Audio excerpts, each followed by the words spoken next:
Hello, my name is Erica, and I'm the Dyslexic Trekkie. Okay, let's see if I can get this right on the first try. Logzana Troy, heir to the holy rings of Beta Zed, holder of the sacred chalice of Reeks. Now, Logzana Troy, daughter of the fifth house, heir to the holy rings of Beta Zed, holder of the sacred chalice of Reeks, and I got it backwards again. It's Logzana Troy, daughter of the fifth house, holder of the sacred chalice of Reeks, and heir to the holy rings of Beta Zed. I knew I could get it eventually. I had to do it. I had to. When I was younger, before Google was a way to figure out how things were spelled, I had something where I was talking about some royal family, and I had to talk about somebody being the heir of something. It doesn't really matter. But I can't spell heir. I kept coming with ear and hair. Neither one of those are really all that close. But I had the Star Trek Encyclopedia, and I knew Logzana Troy's full title, so I found out how to spell heir by looking her up. And if you can't guess what our topic for this week is, I asked my mom to choose a subject for this week's video to celebrate Mother's Day. So this week I'll be discussing the most iconic mother in Star Trek lore, Logzana Troy. This won't be a deep dive into her history or the development of her psychology. If you'd like me to add her to my list of Star Trek Analyzed, let me know. She would be such a trip to do. No, what I'm going to be doing is looking at a very specific point in her character development. From the very beginning, Logzana Troy was a different type of character. I've seen it said she was a poorly written character and was made into a fool. It's true that she's often used as the comedy relief, but she's much more than that. Yes, she's funny in all kinds of foolish ways sometimes, but she is no fool. We first meet Logzana Troy in Haven, where we find out Deanna is expected to marry a man in an arranged marriage. This is also where we learn that Beta Zeds don't wear clothes at weddings. We learn there that she's every bit the aristocrat, but in an interesting way. She has a number of titles that seem all pomp and circumstance, but what really matters is her daughter. That pomp and circumstance doesn't keep her from loving and marrying a human, but that's what makes Logzana Troy an interesting character. She may be an aristocrat who thinks highly of herself, but she never looks down on others. I always got the impression when she really holds herself up high in front of others, it's because you're deserving of her best self. And I always kind of enjoy that with her. But she'll never look down on others. She'll play with them, tease them to no end, but it's clear she'd do anything for the people she loves.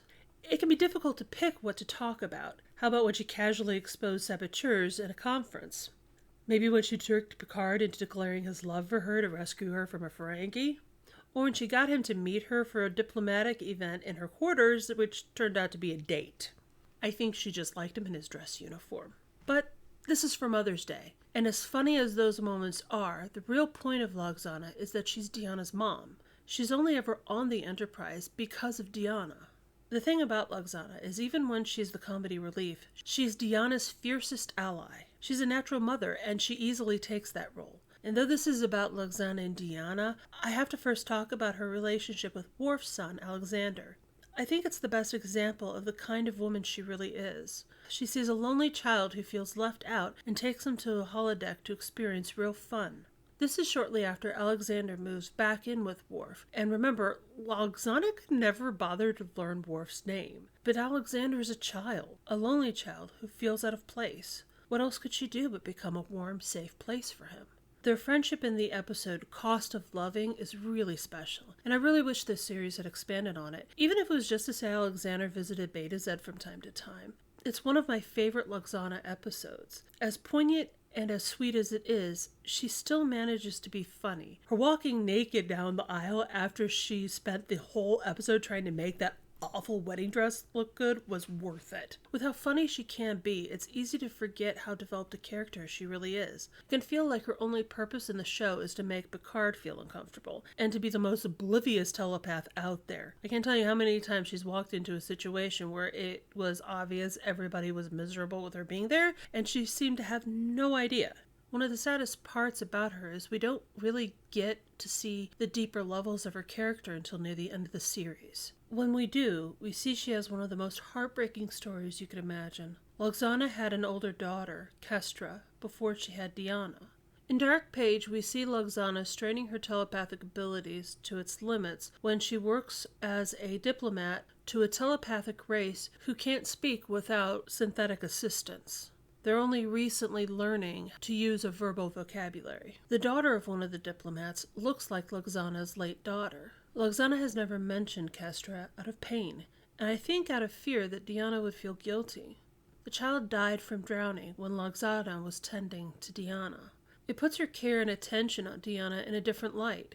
In a way, Diana was living the lives of two daughters, and Lwaxana was determined that her attention would never waver. Though her overbearing nature can be funny, it has a real reason. And as hard as it can be on Diana, she can't deny that her mother's attention has paid off. Diana can be exhausted by her mom, but the relationship is one of deep love and respect. There's so much more I could say, but I'm going to have to leave it here. I'd like to wish everyone a very happy Mother's Day, and to my mom especially, I'd like to say thank you. Any good I do in the world is because you push me to be the very best version of myself possible. Both Diana and I were very lucky to have the moms we did. And your grandson says thank you too.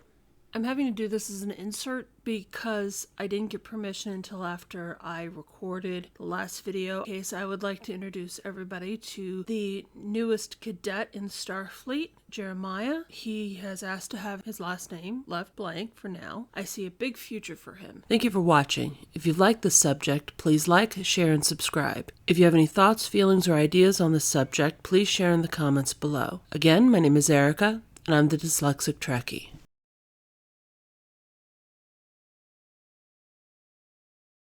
This is shortly after Lwaxana?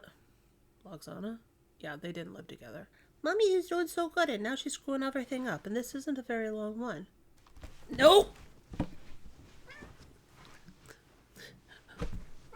Ray, come on. This is a short one. You just need to be patient, okay? Ensign Bradbury may be quiet for the most part. However, this was not his idea. He'd like to file a complaint with his captain. Unfortunately, I am his captain, and he's not happy, because he very much would like to not be on my lap. Well, no.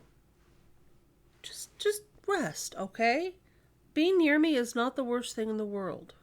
Yeah, you went down, and Mommy's being mean and making you sit and cuddle. It's horrible.